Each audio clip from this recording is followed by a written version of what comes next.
नमस्कार, आदाब। Crime petrol dial 100 में आप सबका स्वागत है। मुंबई के उपनगर मीरा रोड इलाके में देर रात अपने घर लौट रहे मनीष और कविता पर जानलेवा हमला होता है, लेकिन यह हमला जुर्म की एक नई कहानी का पहला अध्याय साबित होता है। आखिर क्या वजह थी इस हमले के पीछे और किसने किया था यह हमला? क्या यह हमला सिर्फ इस जोड़े को कोई सबक सिखाने के लिए किया गया था या फिर कुछ और मंशा थी इस हमले के पीछे? जुर्म की यह दस्तक अपने साथ एक ऐसी आंधी लेकर आई थी जिसमें कई जिंदगियां बर्बाद होने वाली थी।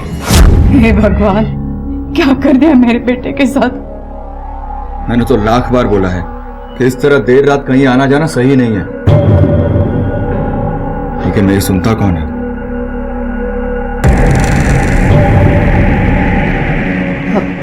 क्या अब पुलिस भी आ गई?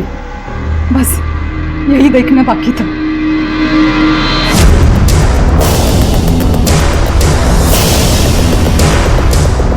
इनकी हालत काफी गंभीर है। अगर ये टाइम पे हॉस्पिटल नहीं पहुंचते तो इनकी जान भी जा सकती थी। आप दोनों को किसी पर शक है?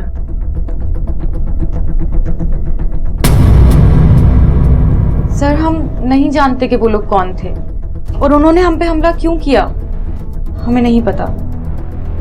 मनीष, इस तरह अचानक हमले की कोई तो वजह होगी, किसी से कोई दुश्मनी? नहीं सर, हम सच में नहीं जानते। आखिर ऐसा कैसे हो सकता है कि आप दोनों ने कुछ नहीं देखा? कम से कम ये तो पता होगा ना कि कितने लोग थे। सर, हमें जो पता था वो आपको सब बता दिया है, बस हम पे विश्वास रखिए सर। तुम लोग इतनी रात में कहां से आ रहे थे? सर, दोस्त से मिलने गए थे। मनीष को हमलावरों ने इतनी बेरहमी से मारा था कि उनकी जान भी जा सकती थी, लेकिन इसके बावजूद पुलिस की पूछताछ में यह साफ दिखाई दे रहा था कि मनीष और कविता उन हमलावरों को बचाने की कोशिश कर रहे थे। आखिर ऐसी क्या वजह थी कि वो उन्हीं हमलावरों को बचाने में जुटे थे जो उनकी जान लेना चाहते थे? देवा, कितनी मार लगा मजा मुलाना। आज भी देखकर उनको ऐसा लगता नहीं कि वो बड़े हो गए हैं। जब भी देखो कॉलेज की हरकतें रहती है, कोई नहीं कह सकता कि उसकी शादी हो गई है।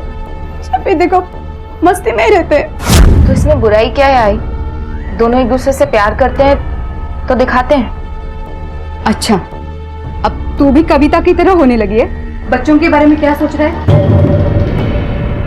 अरे पोता कब आएगा घर में? आई, हम अपनी खुद की जरूरतें पूरी नहीं कर पा रहे, तीसरे की देखभाल कैसे करेंगे? अब अरे आई, तू चिंता मत कर, तीसरा भी आ जाएगा।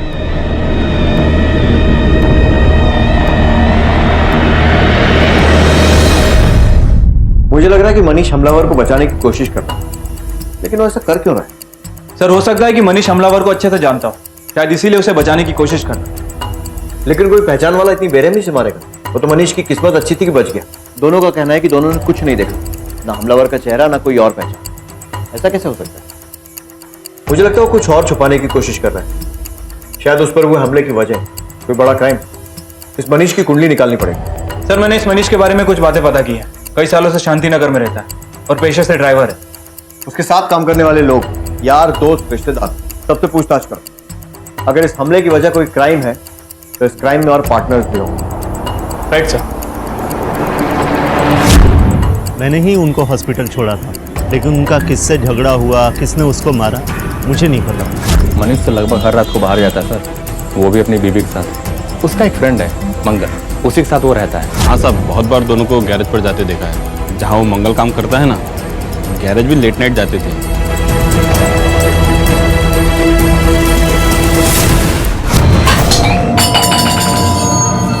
क्या हुआ? वो गलती से गिर गया, मैं उठाती हूँ।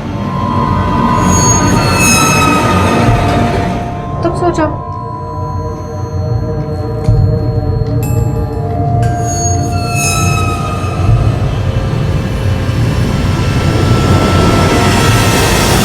सर, हमारी इन्फॉर्मेशन के हिसाब से मनीष और कविता लगभग हर रात गैरेज जाते थे। दोनों हर रात क्यों गैरेज जा रहे थे? ऐसा क्या चल रहा था उस गैरेज में?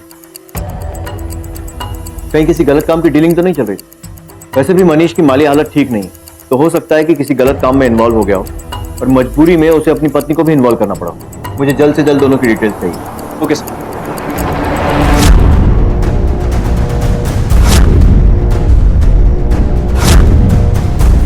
इसको कहीं देखा है?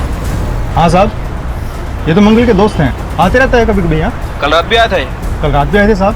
और ये मनीष ने बोला था कि वो अपने दोस्त के घर था, लेकिन जब पुलिस ने इन्वेस्टिगेशन की तो पता चला कि मनीष गैराज में था।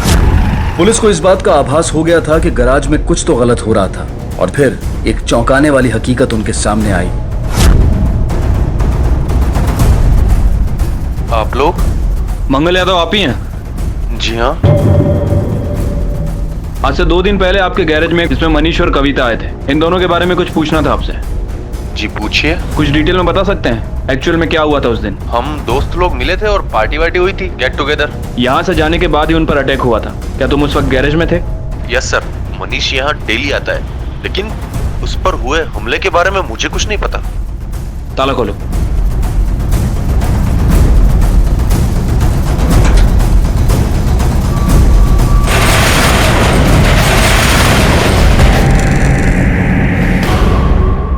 योगेश और चंदा की लाश ने इस केस का रुख ही बदल दिया। क्या मनीष ने अब तक जो पुलिस को बताया था वो सब सच था? आखिर वो कौन लोग थे जिन्होंने मनीष और कविता पर हमला किया था? क्या वाकई में मनीष उन हमलावरों को नहीं जानता था, या फिर वो जानबूझकर उन्हें बचाने की कोशिश कर रहा था? अगर वो जानबूझकर ऐसा कर रहा था तो ऐसा करने के पीछे उसकी मंशा क्या थी? क्या उन्हीं हमलावरों ने चंदा और योगेश की भी हत्या की थी? आखिर उस हमले और इस हत्या के पीछे वजह क्या थी? इस केस में अब भी ऐसे कई राज थे जिनका सामने आना बेहद जरूरी था। सर, विक्टिम के सर पर किसी भारी चीज से हमला किया गया है। कदम, इस गैराज में बहुत सी ऐसी चीजें हैं जिनसे हमला किया जा सकता है। अच्छे से छानबीन करो, शायद मर्डर वेपन यहीं आसपास ही हो। गैराज का मालिक कौन है? सर, पाटिल साहब। कदम, पाटिल को थाने बुलाओ, बॉडीज को पोस्टमार्टम के लिए भेजो। Right sir. राणे, तुम वहां देखो। रेणुका, इधर देखो।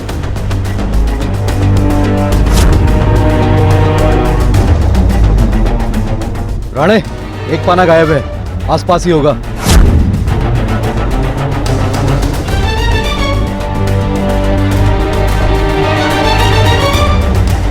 राणे, इधर फॉरेंसिक में भेजो।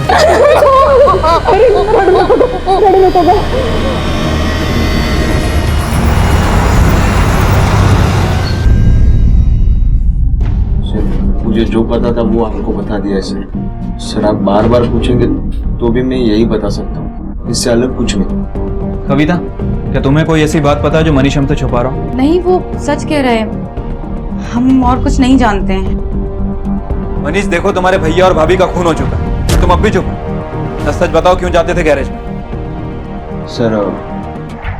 सर एक्चुअली हमारा घर बहुत ही छोटा है सर, एक दूसरे के साथ वक्त नहीं गुजार सकते, तो हम इसीलिए दोस्त के गैरेज पे गए। पर भैया अभी उस गैरेज पे कैसे पहुंचे वो हमें नहीं पता। कहीं आपसी रंजिश का मामला तो नहीं? हो सकता है कि किसी बात से गुस्सा होकर योगेश ने मनीष पर हमला किया और बदला लेने के लिए मनीष ने योगेश और उसकी पत्नी को मार दिया। कदम, आस पड़ोस में पता लगाओ ये दोनों भाई मनीष और योगेश, इनके रिलेशन कैसे? Okay sir. कैसी बात करें सर? मनीष भाई और झगड़ा? बहुत ही शांत स्वभाव था उनका। हाँ, अपने भाई से थोड़ा परेशान रहते थे। दोनों में झगड़े भी होते थे। दोनों भाइयों में झगड़े की वजह? योगेश को मनीष और उसकी वाइफ पसंद नहीं थे सर। ठीक है। जब से मनीष की शादी हुई है ना, तब से दोनों भाइयों में काफी झगड़ा होने लगा है। घर को लेकर भी दोनों भाइयों के बीच में कुछ टेंशन था। मनीष तो इस घर को बेचकर नया घर लेना चाहता था, पर योगेश ऐसा नहीं चाहता था। सर, आदमी अगर अपनी बीबी के दिमाग से काम करने लगे ना, तो गाड़ी रोकने के लिए ब्रेक की जगह पैरों का इस्तेमाल करता है, और यही उसके साथ हुआ। वो तो कविता के लिए कुछ भी करने के लिए तैयार था, यहाँ तक कि अपने भाई से लड़ता था, और कविता को एक छोटा का रास नहीं आता था। पंगे तो बहुत होते थे दोनों भाइयों के बीच में, यहाँ तक कि मारपीट भी होती थी, और हमने कई बार देखा भी है। पर उसके लिए मनीष योगेश का मर्डर नहीं कर सकता सर, वो ऐसा लड़का नहीं है सर। Thank you. शायद चंद्रा किसी तरह के प्रोस्टिट्यूशन में इन्वॉल्व थी। हो सकता है योगेश ने उसे फॉलो किया और चंदा की सच्चाई उसके सामने भी आ गई। फिर उसका झगड़ा उस क्लाइंट से हुआ हो जिससे चंदा मिलने गई थी, और बात में बात इतनी बड़ी कि योगेश और चंदा को अपनी जान से हाथ धोना पड़ा। सर, गैराज के मालिक आए। बुलाओ।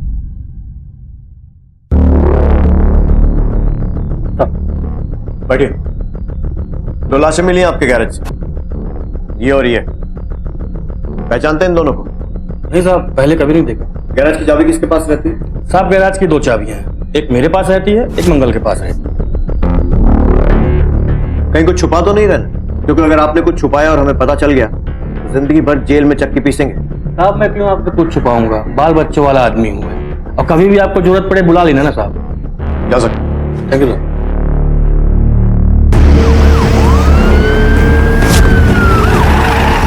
घर से निकलने से पहले क्या बोल कर गए थे?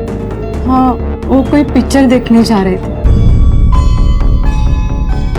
बेटे जरा पानी लाओ। जी अंकल। देखिए ये सब क्यों हुआ और इसके पीछे कौन लोग शामिल हैं, ये पता लगाने के लिए हम सारे एंगल खंगाल रहे हैं। क्या आपको लगता है कि आपकी बहू किसी तरह के प्रोस्टिट्यूशन मतलब वैश्यावृत्ति में शामिल थी? काय म्हणताय साहब तुम्ही?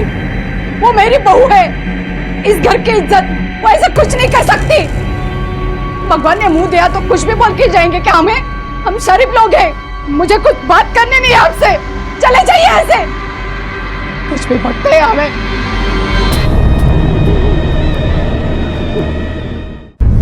सर ये रहे योगेश और चंदा के कॉल रिकॉर्ड्स और बैंक स्टेटमेंट। सर रिकॉर्ड्स के हिसाब से तो ऐसा लगता है कि ये लोग किसी भी गलत काम में इन्वॉल्व नहीं थे। सर फैमिली में सोर्स ऑफ इनकम योगेश और मनीष की सैलरी है, और सर फोन रिकॉर्ड्स के हिसाब से मोस्टली कॉल्स आसपास के लोगों के और फ्रेंड्स के हैं। अब सर एक ही एंगल है जिस पर हम काम कर सकते हैं। कौन सा? सर मंगल और चंदा ये दोनों लगातार एक दूसरे से फोन पर बात करते थे, लेकिन मंगल ने योगेश से बिल्कुल ना के बराबर बात की। इस मंगल की कॉल रिकॉर्ड निकालो और पता करो कि उस रात ये कहाँ था। Right sir. सब तुम लोगों की वजह से हुआ है। बर्बाद करके रखा है इस घर को, खा गए मेरे बेटे को। ये अगर काय बोलतेस, मैं अपने भाई को क्यों मारूं? तू जास्त बोल नकोस मला। लिए कभी घर की जिम्मेदारी, की चिंता घर की, बस मस्ती मस्ती मस्ती। भाई तू क्या बोल रही है ये? तू माझ्या डोक्यात जाऊ नकोस, जास्त बोल नकोस तू। एक योगेश था जिसे इस घर की चिंता थी, उसे तुम लोगों ने खा लिया। मिली शांति, कलेजा ठंडा हो गया क्या? योगेश जाने रहा, मार लो या लोगों ने। सर हमारा शक सही निकला। लोकेशन डिटेल के हिसाब से मंगल की लोकेशन कत्ल वाली रात गैरेज के आसपास के एरिया में थी। चलो जरा से पूछताछ करते हैं और उसे लेकर आते हैं। Right sir. पूरे घर की तलाशी लो, कोना कोना छान मारो। फोन दे अपना, जल्दी निकाल। साहब मुझे माफ कर दो साहब। मैं सच बोल रहा हूँ, मैंने किसी का खून नहीं किया। मैं बहुत डर गया था साहब, मैं झूठ नहीं बोल रहा हूँ। क्यों, कुछ किया है तूने? नहीं साहब। हरी मिलाए। ये क्या है? सब ये वो, मैं कहीं फंस नहीं जाऊं इसलिए मैंने इन्हें छुपा दिया था साहब, लेकिन मैंने किसी का खून नहीं किया, मैं सच बोल रहा हूँ साहब। सर ये वो सर मारो मत, सर मारो मत, सर मारो मत सर मुझे नहीं पता कि उस पाने पर वो खून कहां से आया। सर हम तो सब अपनी पत्नियों के साथ गैराज में एंजॉय करते थे। हमारे घर बहुत छोटे हैं, इसलिए हम गैराज में डांस और ड्रिंक करते थे। ये कैसी पार्टी थी जिसमें बीवियां घुंघरू पहनकर नाचती थी? सब कुछ तो इतना अच्छा चल रहा है, एंजॉय करना है यार, क्या है? मुझे नहीं पसंद है ये सब, बंद कर दे यार। मनीष तूने ये सब शुरू करवाया और अब कह रहा है कि बंद कर दें। ये सब इतना आसान नहीं है, समझा? धमकी दे रहा है मुझे, धमकी दे रहा है। पाटिल का नंबर है मेरे पास, पाटिल को पता चलेगा ना ये सब कर रहा है तू, नचवा रहा है सब, तो तुझे मुजरा करना पड़ेगा। मैं बताऊंगा सब पाटिल को। तू पाटिल को फोन करेगा? तू जानता नहीं मेरा नाम क्या है?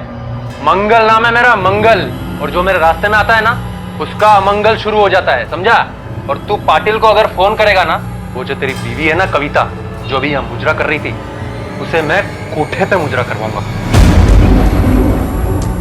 मनीष चलो चलो।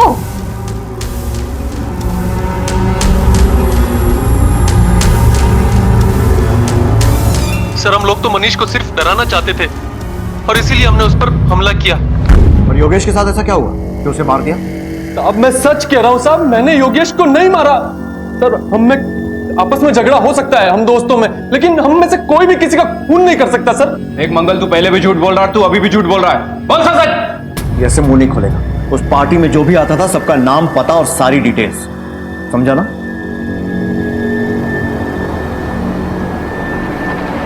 चलो इन सब के घर पे अच्छे से तलाशी लो, सबसे पूछताछ करो।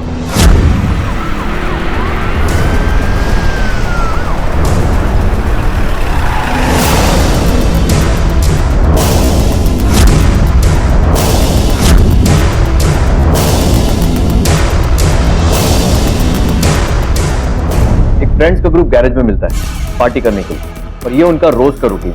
लेकिन योगेश और चंदा उस रात गैरेज में क्या कर रहे थे? क्या वो भी उस ग्रुप का हिस्सा है? और या फिर अगर उनकी अलग से पार्टी चल रही थी तो और कौन कौन इस पार्टी में शामिल थे? कदम, बहुत से सवाल हैं जिनके जवाब ढूंढना बाकी है। सर मनीष और योगेश में आपस में बनती नहीं थी। सर थोड़ा मुश्किल लग रहा है कि योगेश और चंदा मनीष के साथ मिलकर पार्टी करते हैं। सोचने वाली बात यह है कि उस परिवार के छोटे लड़के मनीष पर जानलेवा हमला होता है, जिसमें वो बुरी तरह घायल हो जाता है, और मनीष के बड़े भाई योगेश और चंदा की लाश हमें गैरेज में मिलती है। परिवार में आखिर चल क्या रहा है? सर सबके घर में घुंघरूओं का मिलना भी थोड़ा अजीब है। हमने प्रोस्टिट्यूशन का एंगल भी चेक किया, बट कुछ हाथ नहीं लगा। वही, अगर ये प्रोस्टिट्यूशन से जुड़ा मामला नहीं है तो फिर और क्या हो सकता है? मंगल के गैराज पर जो कुछ भी चल रहा था वो मौलिकता से परे था। ऐसे हालात में ईर्ष्या, गुस्सा और दुश्मनी अपनी जगह बना ही लेते हैं, और शायद यही वजह थी मनीष और कविता पर हमले की। पर क्या यही वजह सबूतों के अभाव में पुलिस को मंगल को रिहा करना पड़ा? खत्म हो सकता है इस मंगल और चंदा के बीच में कोई अफेयर था, जिसकी वजह से चंदा को मारा गया। हो सकता है सर। मंगल के फोन ट्रायंगुलेशन रिकॉर्ड के हिसाब से इसकी लोकेशन उस रात गैरेज के आसपास ही थी, और सर ये चंदा से लगातार बात भी करता था। और जरूर इस अफेयर की वजह से चंदा और उसके पति में झगड़े भी होते होंगे। चंदा और योगेश की केमिस्ट्री अगर पता चल जाए तो आधा काम आसान हो जाएगा। एक काम करो, घर के आसपास पूछताछ करो, और चंदा की बेटी से भी पूछो, शायद कुछ पता चल सके। शायद उसने अपने माँ बाप को झगड़ते हुए देखा और कभी ये मंगल का नाम सामने आया। एक वही है जो हमें कुछ बता सकती है, क्योंकि घर के बाकी लोगों को तो इस वक्त इज्जत ज्यादा प्यारी होती है। Right sir. गोपी, नीलू, नीलू ने गोपीला पाहिला? गोपी और नीलू को देखा है? नहीं। गोपी,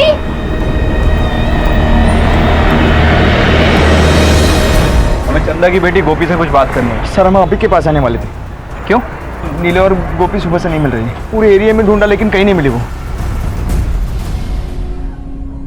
सर ये केस तो और सेंसिटिव होता जा रहा है। दोनों ही बच्चियां गायब हैं। घर वालों का कहना है कि किसी ने उन्हें अगवा कर लिया।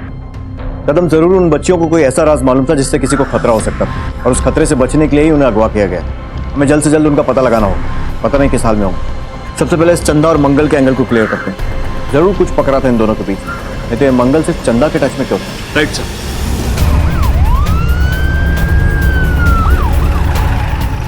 क्या चल रहा था तेरे और चंदा के बीच में? कुछ नहीं सर। अगर कुछ नहीं चल रहा था तो इतनी देर तक उससे फोन लगाकर कस्टमर केयर खेल रहा था। सर मंगल और चंदा ये दोनों लगातार एक दूसरे से फोन पर बात करते थे। हाँ, हेल्पलाइन खोल के रखी है तूने? योगेश को तो कभी फोन नहीं किया तूने इतना? देख मंगल, सब सच सच बता दे, हमें पता है। बोल। सर ऐसा कुछ नहीं था सर। सर ऐसा नहीं बोलेगा, इसे पुलिस स्टेशन ले जाकर स्पेशल ट्रीटमेंट देना होगा। लेके चलो। सर वो मैं बताता हूँ सर वो हेमा और मनीष का चक्कर चल रहा था।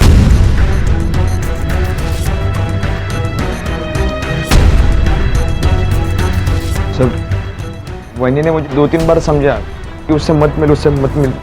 मैं मान भी गया सर, लेकिन इससे पहले मैं उससे 2-3 बार मिला। उसके साथ 2-3 बार वक्त गुजारा है। कविता सुन मेरी बात। तुम मेरे साथ ऐसा कैसे कर सकते हो मनीष? ये सब करते हुए तुम्हें एक बार भी मेरा ख्याल नहीं आया? माझं खरंच चुकलं, मला माफ कर। मैं ऐसा नहीं करूंगा, कसम से प्लीज। मैं अब तुम पे कभी भरोसा नहीं कर सकती मनीष। मुझे मालूम है मेरी बहुत बड़ी गलती होगी, लेकिन आइंदा से फिर से नहीं होगा, प्लीज। ठीक है, माफ किया, लेकिन मेरी एक शर्त है। कैसी? जिस तरह तुमने किसी और के साथ अफेयर किया है ना, उसी तरह मैं भी मंगल के पास जाऊंगी। फिर तुम भी मुझे माफ कर देना। हाँ?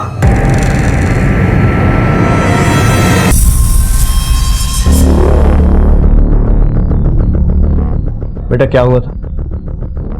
डरो मत, साफ साफ बताओ। अंकल आंटी के बाद जब मम्मी पापा पे हमला हुआ तो हम बहुत बुरी तरह से डर गए थे। हमें लगा कि हमें भी मार देंगे, इसके लिए हम भाग गए। बेटा आपको किससे डर था? मुझे नहीं पता अंकल, बस हमें डर था। और रास्ते पर क्या हुआ था? वो ड्राइवर अंकल हमें काम करवाते थे और काम के बाद हमें खाना देते थे। खाना खाने के बाद हमें चक्कर आने लगता था। और उसके बाद फिर? चक्कर आने के बाद पता ही नहीं चलता था कि क्या हो रहा है और फिर हम बेहोश हो जाते थे।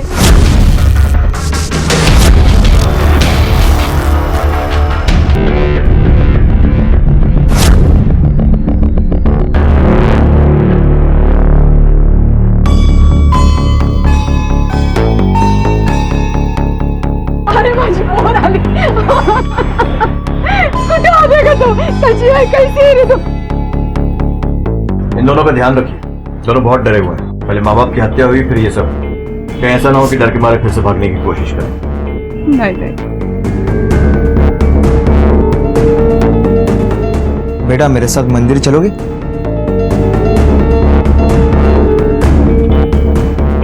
हाँ आई। आज मैं पूरा टाइम घर पर रहूंगी और आपका अच्छे से ध्यान रखूंगी।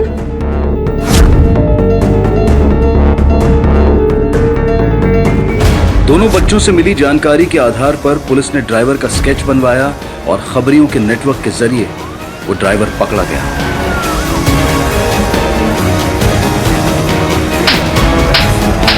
सब कुछ नहीं किया मैंने, सब कुछ नहीं किया मैंने।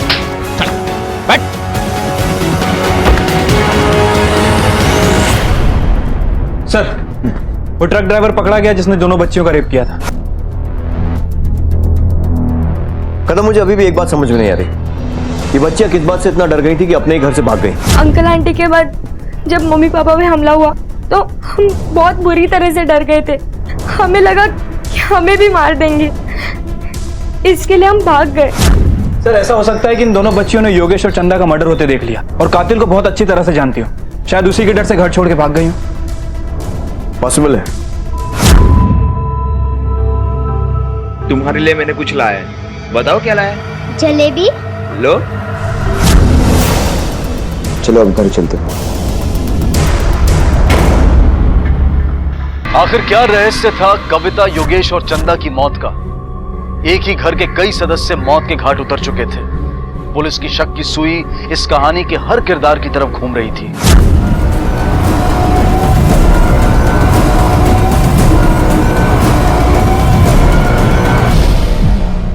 सर, सर, हर किसी के बयान में मंगल का नाम जरूर आ रहा है। सर, हो सकता है कि इस अटैक और मर्डर में मंगल इन्वॉल्व हो।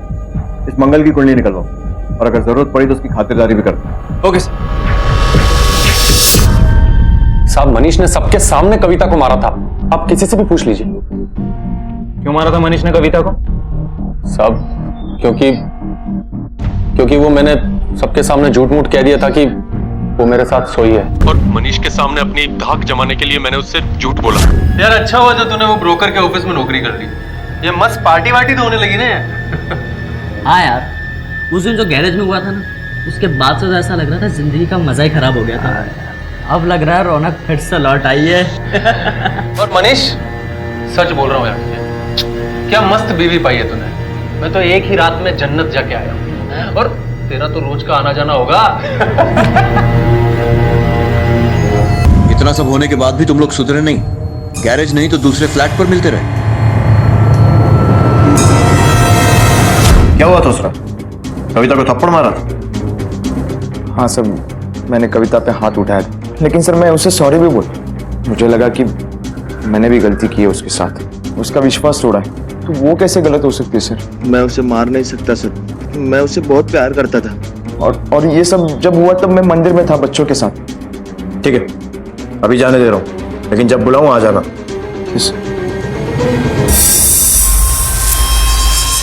उस दिन जब मनीष अंकल तुम्हें मंदिर लेकर गए थे तो पूरे टाइम तुम्हारे साथ थे या फिर कहीं बाहर गए थे बीच में? उस दिन तो मनीष काका हमें बाजू वाली आंटी के साथ मंदिर में छोड़कर हमारे लिए जलेबी लेने गए थे। काकी, थोड़ा ध्यान रखना, मैं आता हूँ। पर वो 15-20 मिनट में वापस आ गए थे। सर, मनीष का घर और मंदिर दोनों आसपास ही हैं। और सर, मंदिर से मिठाई की दुकान तकरीबन 5 से 10 मिनट के रास्ते पर है। और सर, बच्चियों के मुताबिक मनीष 15 मिनट में वापस आ गया। सर, कहीं ऐसा तो नहीं कि बच्चियों का टाइम कैलकुलेशन गलत हो? वो 15 मिनट नहीं बल्कि 30 से 40 मिनट बाद वापस आए। और सर, इतना टाइम किसी को मारने के लिए काफी होता है। सर, हो सकता है कि मनीष ने कविता का खून किया। इस मनीष का पूरा घर छान मारो, उठाओ उसे। Right sir.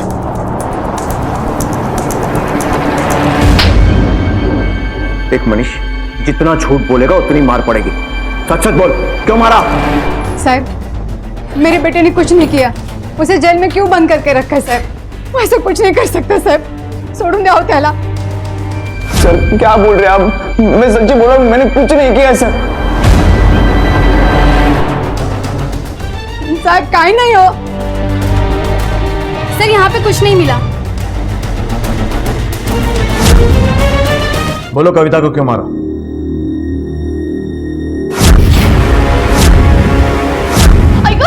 सांगते सांगते सांगते, जब से वो कल हुई इस घर में आई तब से इस घर की शांति भंग हो गई।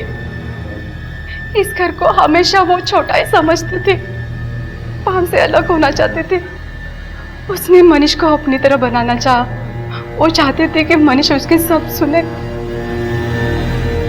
और वो जैसा चाहे वैसा वो करे, पर वो अपने चाल में कामयाब नहीं हुई तो उसने बाहर चक्कर चलाना शुरू कर दिया। मनीष की जिंदगी और हमारे घर का सुकून बर्बाद करके रखा था। दूध का धुला तुम्हारा मनीष भी नहीं है, उसका भी बाहर चक्कर चल रहा था ना। पर वो मर्द है, मर्द कुछ भी करे तो चलता है, औरत कभी मर्दों के बराबर नहीं कर सकती। और मैंने चाहती थी कि गोपी और नीलू इस कलमुई की तरह बने।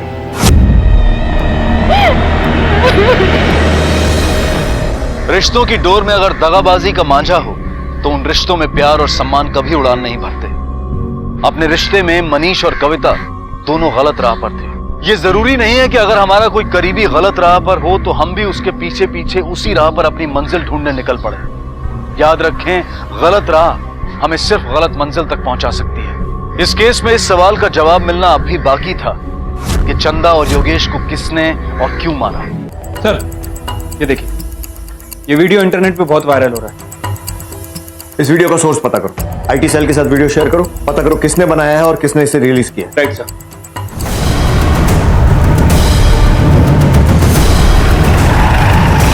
बोल कब बनाया था वो वीडियो? सर वो एक राजीव ने हमें बता दिया है। अब सच सच बोल वरना अपने तरीके से पूछूंगा। बोल। सर वो वीडियो मैंने ही बनाया था, लेकिन उसके दूसरे दिन ही मनीष अंकल के पिटने की खबर की वजह से मैं डर गया और मैं फिर वहां नहीं गया। और किस किस को पता है सीक्रेट डांस के बारे में? सर ये रहे अमित के call details. Sir call details के हिसाब से अमित सच बोल रहा है। सर जिस दिन मनीष पर हमला हुआ उसके एक दिन पहले अमित की लोकेशन गैरेज की थी, और सर उसके बाद वो गैरेज के आसपास भी नहीं गए। कदम गैरेज के आसपास की दुकानों और वहां रहने वाले लोगों से पूछताछ करो। Right sir. और सर एक और इम्पोर्टेंट इन्फॉर्मेशन मिली।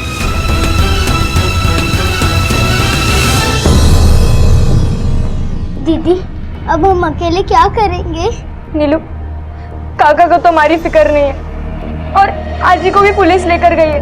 हम ना रात होते यहाँ से कहीं भाग जाएंगे और बहुत दूर चले जाएंगे। मैं तेरा हमेशा ख्याल रखूंगी। आपने इनमें से किसी को आसपास देखा था? सर शायद मैंने इसको यहाँ देखा सर।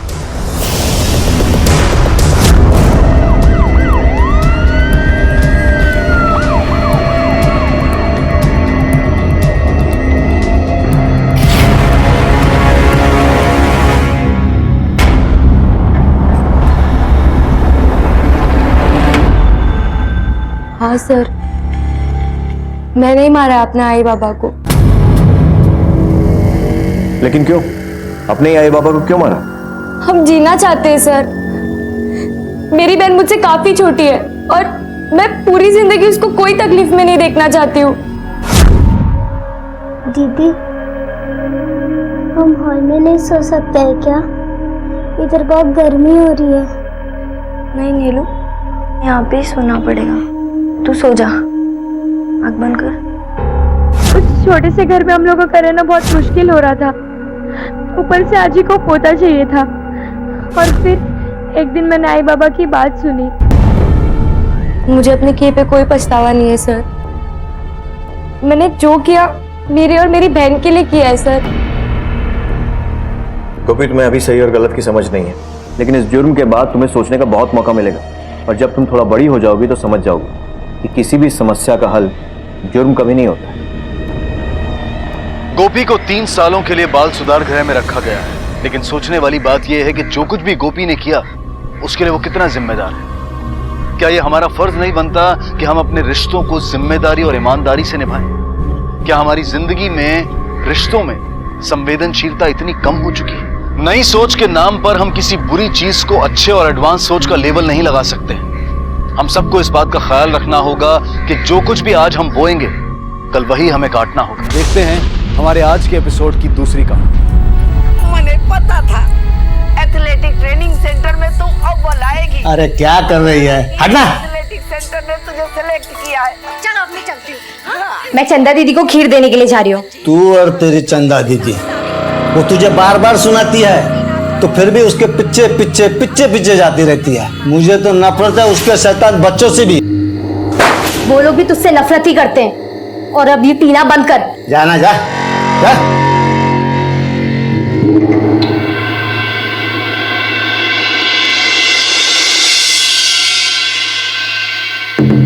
चंदा,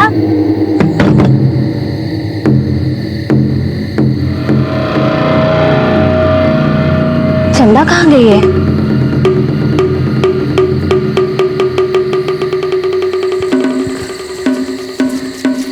रमा, रमा, क्या है? ये कोई वक्त है घर आने का? ओ, चंदा दीदी को देखा क्या? मुझे क्या पता तेरी चंदा दीदी कहाँ है? मैंने कोई ठेका लेके रखा है क्या? चल जा यहाँ से। वो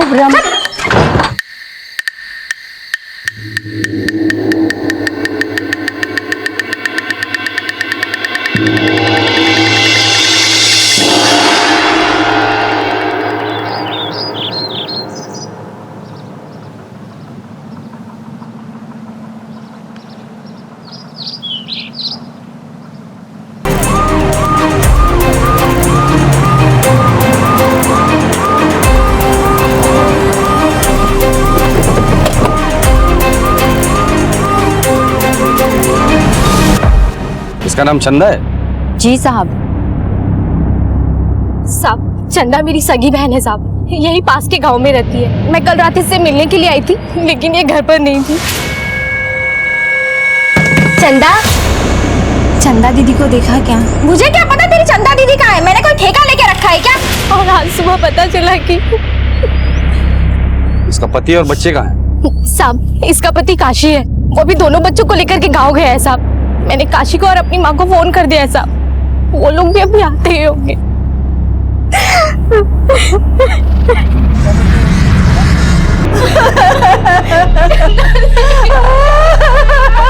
मेरी बेटी ने किसी का क्या बिगाड़ा था? अब इसके बच्चों को कौन पालेगा इंस्पेक्टर साहब? आप लोग यहीं आसपास रहते हैं? हाँ इंस्पेक्टर साहब, हम लोग यही पास के गांव गोविंदपुर में रहते हैं। रोज का आना जाना था इंस्पेक्टर साहब, रोज का। मेरी बेटी चंदा, चंदा, क्या हो गया चंदा? मेरे बच्चे बोलो बोलो बिट्टू कहाँ है? मुझे नहीं पता। मुझे तो लगा वो दोनों आपके साथ है। मेरे बच्चे कहाँ है? गोलू बिट्टू कहाँ है? तुम तो तुम्हारे बच्चों के साथ गांव गए थे ना? नहीं साहब, वो हमारे साथ गांव जाने वाले थे, लेकिन ओ चंदा जी, तेरे बच्चों को हम लेके जा रहे हैं। इनको समझा देना, पिछली बार जो शैतानियां की थी इन्होंने, सबके नाक में दम कर रखा था, ऐसा इस बार ना करें। लो, मेरे बच्चे इतने भी शैतान नहीं है। हाँ ले जाइए। पता है। गोलू, अब देख मेरा निशाना।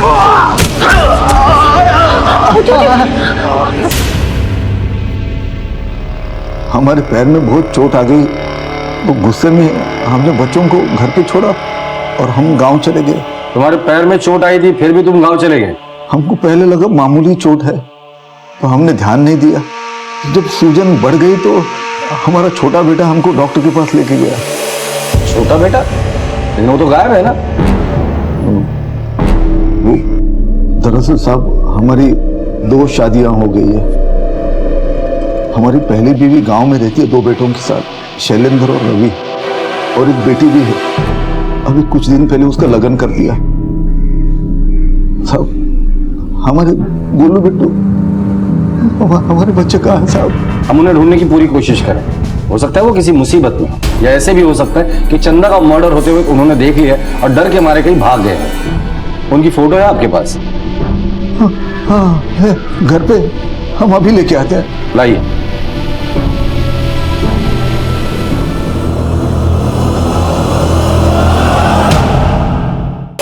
छोटा बेटा, लेकिन वो तो गायब है ना। दरअसल साहब हमारी 2 शादियां हो गई है। हमारी पहली बीवी गांव में रहती है 2 बेटों के साथ, शैलेंद्र और रवि, और एक बेटी भी है। अभी कुछ दिन पहले उसका लगन कर दिया।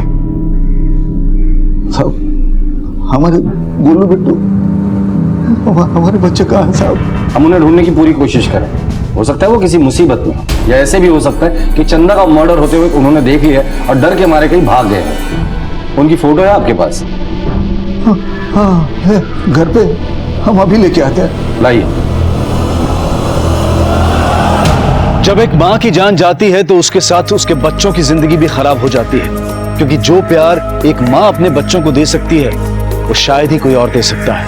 चंदा मर चुकी थी और अपनी मौत के पीछे वो कई सवाल छोड़ गई थी, और सबसे बड़ा सवाल यह था कि उसके 2 बच्चों का क्या हुआ। फोटोज को सारे पुलिस स्टेशन में सर्कुलेट करो। सर, तुम्हें किसी पे शक, किसी के साथ झगड़ा या मनमुटाव हुआ था? नहीं साहब, हम 2 भी लोग हैं, दिन भर अपने काम में लगे रहते हैं। किसी के साथ झगड़ा करने के लिए हमारे पास तो समय ही नहीं है। चंदा हमारे काम में हमारा हाथ बटाती थी, हमारा किसी से कोई झगड़ा नहीं था, कोई दुश्मनी नहीं थी साहब। लेकिन कुछ दिन पहले हमारा एक आदमी से मनमुटाव हो गया था। कौन है वो? विमल भाई। ये झगड़ा किस बात पे हुआ था? हम आपको बताए थे ना, हमारी पहली शादी से जो हमारी बेटी है उसका लगन था। हमारा हाथ बिल्कुल खाली था, पैसे नहीं थे, तो हमने विमल भाई से कुछ पैसे उधार लिए थे। टाइम पे उसको वापस नहीं कर सके तो रोज आके हमको धमकाता था। पता कर देगा, पैसे कर देगा, कितना टाइम लगेगा? हम दे देंगे आपके पैसे, हम जल्दी ही दे देंगे। देख समझा दे इसे। पता नहीं साहब, लेकिन हम गांव गए थे जानकर वो फिर से आया हो, चंदा के साथ कहां सुनी हो गई हो और उसने चंदा को जान से मार दिया हो। ठीक है, ये सारे पेपर्स कोर्ट में जमा कर देना। हाँ। सर, हमारे कांस्टेबल्स उन बच्चों को गांव के आसपास और धोबी घाट के आसपास सभी जगहों पे ढूंढ रहे हैं। कुछ पता चले तो मुझे इन्फॉर्म कर देना। और ये विमल उठाकर लेकर आना उससे। सर। चंदा को क्यों मारा? कौन चंदा? कौन चंदा? काशी की बीवी चंदा, क्यों मारा उसे? भला मैं उसे क्यों मारूंगा? कल कहाँ था तू? साहब मैं सूद पे पैसे चढ़ाने का काम करता हूँ। शाम को पैसे आए, वो लिए और सीधा ठेके पे चला गया। पूरी रात वहीं पर था साहब। झूठ बोल रहा है तू। चंदा को मारने के बाद तो ठेके पर गया था ना? हेलो, हाँ, वो विमल तुम्हारे ठेके पे आया था? हाँ सर, मेरे ठेके पे आया था। कब तक था वो वहाँ पे? पूरी रात था वो। देख अभी भी वक्त है, सच सच बता दे, वरना बाद में बहुत पछताएगा तू। फिर सच कह रहा है। ठीक है, निकल ले तू, जा।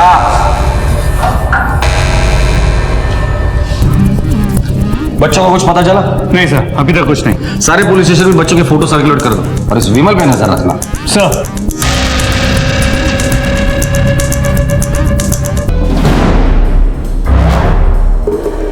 सर, चंदा की पोस्टमार्टम रिपोर्ट, इसके मुताबिक उसकी मौत सर के पीछे चोट लगने की वजह से हुई। हो सकता है कि उसका पैर फिसल गया और सर पत्थरों से टकरा गया, या ये भी हो सकता है कि किसी ने उसे धक्का दे दिया। अगर ये सिर्फ एक्सीडेंट होता तो बच्चे भागे क्यों? सर, इस काशी की एक और फैमिली है। कहीं उसके पहले बीवी ने जलन के मारे चंदा को मरवा तो नहीं दिया? तो हो सकता है कि काशी भी सब में शामिल है। होने को तो कुछ भी हो सकता है, लेकिन असल में क्या हुआ ये बच्चों के जरिए ही पता चल सकता है। तो कहीं उस कातिल ने बच्चों को भी मार दिया हो तो? पुलिस का मन आशंकाओं से भरा हुआ था। पुलिस के पास इस केस में सोचने के लिए तो बहुत कुछ था, लेकिन इस केस को समझने के लिए उन्हें चंदा के 2 बच्चों की जरूरत थी, क्योंकि बिट्टू और गोलू ही सिर्फ ये बता सकते थे कि आखिर चंदा के साथ क्या हुआ था। तुम लोग दोनों आगे चेक करो। सुनिए जी, आप चंदा को जानती हैं? जी। अब आखिरी बार कब मिली थी चंदा से? साहब, हमारी तो बिल्कुल बातचीत ही नहीं होती थी चंदा से।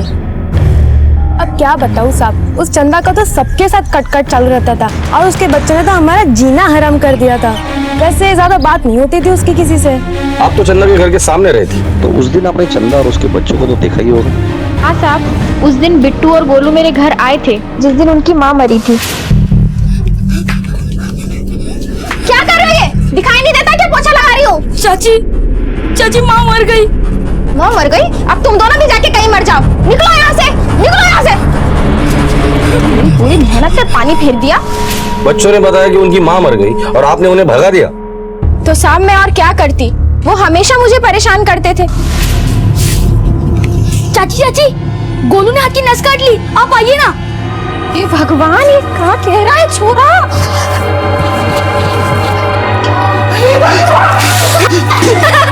उल्लू बनाया, बड़ा हो जाया। भाग गोलू भाग।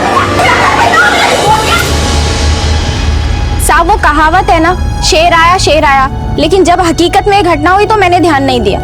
सब दोनों ही बच्चे बहुत शैतान हैं। उन लोगों ने तो कंचन के बेटे की आंख भी फोड़ दी थी। हाँ, नहीं पता नहीं गोलू बिट्टू कहाँ है। पुलिस उन्हें ढूंढ रही है हर तरफ। वो मिल जाए तो अच्छा होगा ना। हमें भी बड़ी चिंता हो रही है उनकी।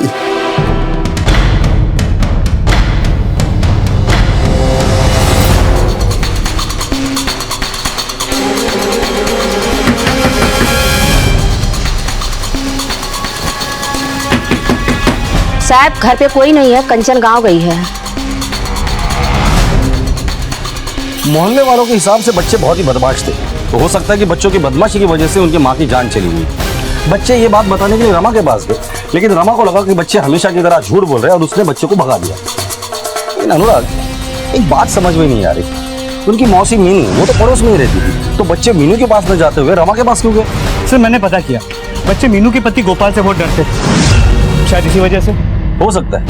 इस मीनू को दोबारा पुलिस स्टेशन बुला। सर, क्या चंदा उन दोनों की शरारत का शिकार हुई थी? क्या उसे अपने ही बच्चों के हाथों मौत मिली थी? साहब बच्चे बहुत शैतान हैं और गोपाल से बहुत डरते भी हैं। काशी की पहली बीवी और बच्चों का चंदा के साथ कैसे रिश्ता था? उसकी माँ ने तो चंदा ने उसके पति को उससे छीना था, इसलिए वो बार बार उससे लड़ने के लिए घर पर भी आती थी। साहब अरे ओ छोटी, कहाँ छुप गई तू? हाँ, बाहर तो निकल। छोटी गई की?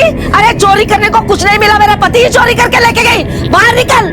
अरे तुझे क्या लगता है रे, मेरे पति ने उसका पाप तेरे पेट में छोड़ दिया तो तू हड़प लेगी मेरे पति को? ओ खबरदार, तुझे जो बात करनी है जाकर अपने आदमी से कर। अगर मेरी बहन के ऊपर आंख उठा के भी देखा ना तो तेरी खैर नहीं। मेरे आदमी का नाम मत ले, समझी? और आँख की क्या बात कर रही है? तेरी बहन ने तो नजर लगाई है मेरे घर को, इसकी तो आंखें निकाल के खोटियां तमाशा करे। चल घर जा, चल। अरे वाह, बड़ी तकलीफ हो रही है तुझे? हाँ? जब तुम दोनों ने मिलकर दर्द दिया मुझे तभी परवाह नहीं थी मेरी। तू तो ना कभी सुखी नहीं रहेगी। अरे मर के भी चैन नहीं आएगा तुझे। मैंने शादी की है इनसे, तो भाग कर नहीं आई। कैसे बचते कह रहे अपने आप को? तू क्या सुनीता, तू निकल यहाँ से। ठीक है दीदी, अभी तो जा रही हूँ मैं, लेकिन देख लूंगी तुझे, छोड़ूंगी नहीं। हाँ, पहले की बात जो भी थी, लेकिन अभी उन दोनों को देखकर लगता था कि जैसे दोनों ने अपनी अपनी किस्मत से समझौता कर लिया हो। और साहब काशी भी गोलू बिट्टू को लेकर के गांव जाता था, पर साहब इंसान का मन है, कब बदल जाए कुछ कह नहीं सकते।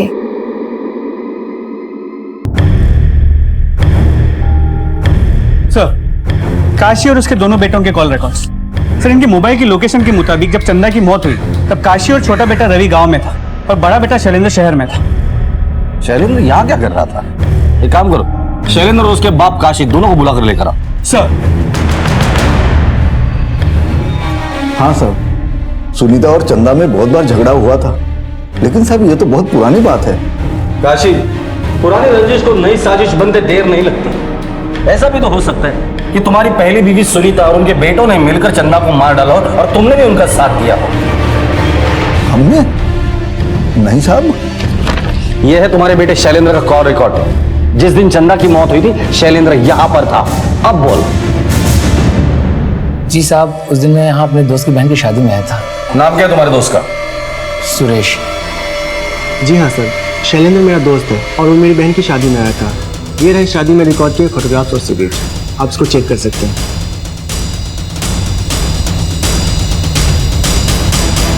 ठीक है, फिलहाल तो तुम जा सकते हो। लेकिन जरूरत पड़ेगी तो दोबारा बुला लूंगा। लेकिन तेरा पूरा कच्चा चिट्ठा खोलेंगे। अगर पता चला इस कांड में तेरा हाथ है तो फिर तेरी बारात निकालेंगे। हम जानते हैं साहब, हमारे घर वालों के लिए आपको कौन भड़का रहा है? मीनू ने कहा होगा ना। इंसान का मन है, कब बदल जाए कुछ कह नहीं सकते। तो मीनू की हिम्मत कैसे हुई हमारे ऊपर उंगली उठाने की? ये मीनू जब देखो पैसा ऐंठने के लिए चंदा से चिपकी रहती थी। जिन दिन चंदा की मौत हुई उस सुबह ये मीनू आई थी चंदा से लड़ाई करने के लिए।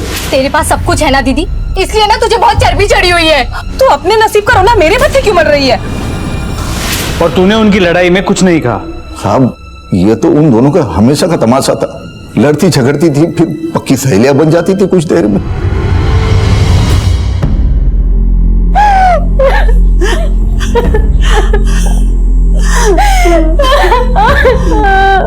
मत रो बेटा, मत रो। चुप हो जा बेटा। लो गैया हमारी लो गैया। तूने तेरे बहन को मारा है ना? पागल है क्या तू? मैंने कुछ नहीं किया। तू नहीं मारा है तेरी बहन को, मुझे पता है। मैं पुलिस को बता दूंगा कि तूने तेरी बहन को मारा है। मुझे पैसे चाहिए। मेरे पास कोई पैसे नहीं है। ये बाली दे, वरना मैं पुलिस को बता दूंगा। बता, क्या बताना है? कुछ नहीं सर। कुछ नहीं। तू तो घरेलू हिंसा के लिए अंदर जाएगा और तू अपनी बहन की मर्डर के लिए। साहब ले चलो दोनों को। साहब साहब साहब। पुलिस हर सिरे की बारीकी से जांच कर रही थी।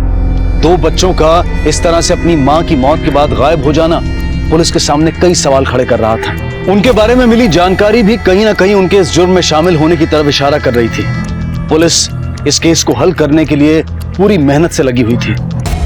तुम चंदा से पैसे मांगती थी और तुम दोनों के बीच झगड़ा भी होता था। हाँ साहब, हम लोग जितना लड़ते थे उतना ही हम दोनों में प्यार भी था। हम एक दूसरे के लिए जान भी दे सकते थे। मेरी बहन थी और बहनों का रिश्ता तो ऐसा ही होता है ना साहब। जिस दिन चंदा का मर्डर हुआ था उस दिन भी तुम दोनों के बीच झगड़ा हुआ था ना? जी साहब। चंदा, तूने मुझे बुलाया क्या? मीनू, मुझे मेरे पैसे वापस चाहिए। मुझे अभी बहुत जरूरत है, इसलिए पैसे दे दो। कहा ना मेरे पास अभी पैसे नहीं है, जब होंगे दे दूंगी। मैं कौन सी कहीं भागी जा रही हूँ? झूठ मत बोल, मैं तेरी बड़ी बहन हूँ। मुझे पता है तुम मुझसे झूठ बोल रही है। मुझे पैसे वापस चाहिए बस। बस साहब, इसी बात के लिए हमारी लड़ाई हुई थी। मेरा पति गोपाल मुझसे सारे पैसे छीनकर दारू में उड़ा देता था और मुझे बार बार पैसे लेने के लिए चंदा दीदी के घर भेजता था। और जब नहीं जाती थी तो मुझे मारता पीटता था। और उस दिन तो सच में मेरे पास पैसे नहीं थे, लेकिन चंदा दीदी मेरी बात पर यकीन करने को तैयार ही नहीं थी। तेरे पास सब कुछ है ना दीदी, इसलिए तेरे पर बहुत चर्बी चढ़ी हुई है। तू अपना नसीब मेरे मत्थे क्यों मर रही है? ठीक है दीदी, आज के बाद मरते मर जाऊंगी, लेकिन तेरी दहलीज पे अपना रोना रोने कभी नहीं आऊंगी। देख लेना तू। मीनू, मीनू, आजकल बहुत तंगी चल रही है, बहुत परेशान हूँ, इसलिए मुंह से निकल गया होगा। रहने दे तू, मुझे तुझसे कोई बात नहीं करनी है। मीनू, लेकिन मुझे तुझसे बात करनी है। मैं तेरी बड़ी बहन हूँ ना, थोड़ा परेशान चल रही हूँ, इसलिए मुंह से निकल गया। मैं अपनी तरफ से पूरी कोशिश करूंगी, जितना जल्दी होगा ना मैं तेरे पैसे दे दूंगी दी। मैंने अपनी बहन से पैसे लिए थे, हम लड़ते भी थे साहब, लेकिन मैं कभी उसका बुरा नहीं चाहूंगी। पता नहीं गोलू बिट्टू कहाँ है, किस हाल में है, मुझे तो बहुत चिंता हो रही है साहब। सर एक मिनट।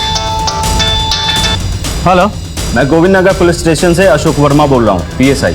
सर अभी अभी एक ढाबे वाले ने मेरे पास कंप्लेन की है कि उसे दो बच्चों ने चाकू मार दिया और चोरी करके भाग गए। सर ये वही बच्चे हैं जिसकी फोटो आप लोगों ने भेजी थी। Sir Govind Nagar police station से फोन था। वहाँ एक ढाबे वाले ने बिट्टू और गोलू के खिलाफ रिपोर्ट लिखवाई। तुम दोनों बच्चों ने उस पर हमला किया। क्या? लेकिन ये बच्चे ऐसा क्यों करेंगे? इसका मतलब अनुराग ये बच्चे वहीं आसपास कहीं होंगे, पता करो। और वो कंचन, उसे भी बुला लो पुलिस स्टेशन। सर साहब, उसने मेरे बेटे की आंख फोड़ दी। मैं मानती हूँ साहब, बच्चे ही शैतानी करते हैं, पर ऐसी कोई शैतानी करता है जिससे आंख फूट जाए? आपने कुछ कहा नहीं? कहा ना साहब, बहुत लड़ाई हुई। तेरे बेटे ने मेरे बेटे की आंख फोड़ी है। कहाँ है वो? बुला उसे बाहर। कंचन, मेरे बेटे को माफ कर दे। मैं तेरे बेटे का सारा इलाज कराऊंगी, सारा पैसा मैं खर्च करूंगी, पर मेरे बेटे को माफ कर दे कंचन। आपने और कुछ नहीं कहा?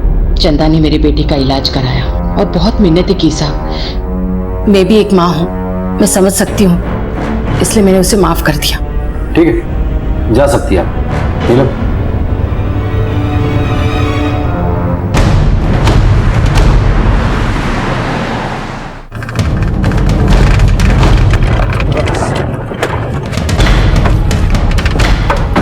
तुम दोनों फोटो लेके आसपास पूछताछ करो। सर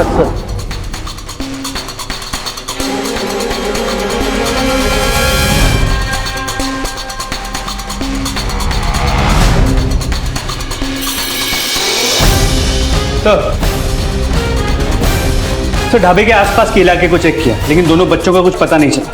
फिर भी ढूंढते रहूंगा। कॉल रिकॉर्ड के हिसाब से काशी अपने गांव गया था। हम गांव चले गए, लेकिन उसका गांव यहाँ से सिर्फ 1 घंटे की दूरी पर है। वो अपने गांव से यहाँ आकर चंदा को मार के वापस भी जा सकता है। ऐसा भी तो हो सकता है कि सुनीता और उसके बेटे ने मिलकर चंदा को मारा हो। और ये बात काशी को भी पता है, लेकिन उनके गुनाहों पर पर्दा डालने के सिवा उसके पास कोई चारा भी तो नहीं है। सर मीनू और उसका शराबी पति गोपाल, वो भी तो हो सकते हैं। हो सकता है मीनू और चंदा के बीच हमेशा की तरह झगड़ा हो गया और मीनू ने चंदा को धक्का दे दिया। ऐसा भी हो सकता है। मुझे तो लगता है कि सारे लोग इस गुनाह में शामिल है, सब पे नजर रखना है। लेकिन सबसे पहले हमें उन बच्चों को ढूंढना है। और पता लगा उसकी पहली बीवी और बच्चे कहाँ थे उस वक्त। सर आखिर ऐसा क्या हुआ होगा कि गोलू और बिट्टू चंदा को मारकर भाग गए? उनका इस तरह अपने घर से भागना कहीं ना कहीं उनके इस जुर्म में शामिल होने की तरफ इशारा कर रहा था।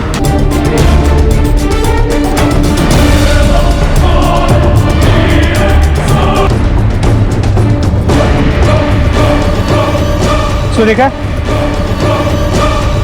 हाँ साहब, ये दोनों पीछे बैठे बच्चे गोविंदपुर जा रहे थे। जान सकता हूँ क्यों? इनकी नानी का घर है वहां पर। बच्चे नानी के घर पे क्यों जा रहे थे? सर गोलू की पोस्टमार्टम रिपोर्ट, इसके मुताबिक उसकी मौत दम घुटने से हुई। सर रिपोर्ट में यह भी पता चला है कि उसकी पूरी बॉडी अंदर से जली हुई, जिसकी वजह से उसे इन्फेक्शन हो गया। इन्फेक्शन? जी सर, इन्फेक्शन की वजह से उसे हाई फीवर भी। अगर दम घुटने से नहीं मरता तो शायद इन्फेक्शन की वजह से मर जाता। बॉडी जली थी कैसे? सर उसके पूरे कपड़ों पे चाय के बड़े बड़े धब्बे थे। ऐसा लगता है किसी ने पतीला भर के चाय उस पर फेंक दी। बिट्टू ने जिस ढाबे वाले पे चाकू से हमला किया था ना, उठाकर लेकर आओ उसे। सर मैंने उसे बहुत उठाया। गोलू गोलू गोलू। देखो बेटा, हमें पता है कि तुम दोनों बहुत शरारती थे। सारा मोहल्ला तुमसे परेशान था, तुम्हारे माँ बाप भी। पर फिर भी तुम्हारी माँ तुमसे बहुत प्यार करती थी, पर तुम दोनों भी उसे उतना ही प्यार करते थे। मुझे सिर्फ इतना बता दो कि तुम्हारी माँ को किसने मारा? कुछ देखा था तुमने? देखो बेटा, डरो नहीं, हम पुलिस वाले सब तुम्हारे साथ है। तुम्हें किसी से डरने की जरूरत नहीं। बता दो। मेरी माँ को सबने मिलकर मार डाला।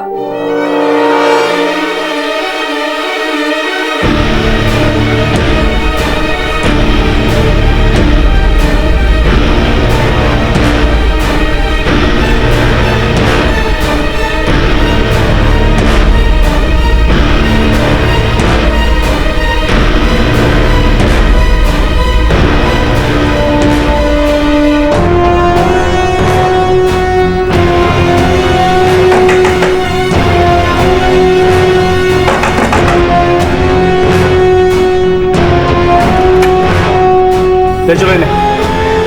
हमने कहा किया साहब? अरे मैंने कुछ नहीं किया मैडम। साहब मेरी बात तो सुना आप। उस रोज शाम में माँ सूखे कपड़े उतारने गई। मुझे उसे मारना नहीं था साहब, मैं बस उन लोगों को गांव से बाहर निकालना चाहती थी। तुम्हारे नफरत और गुस्से ने सिर्फ चंदा की जान नहीं ली, बल्कि गोलू को भी मार डाला है। शर्म आनी चाहिए तुम्हें।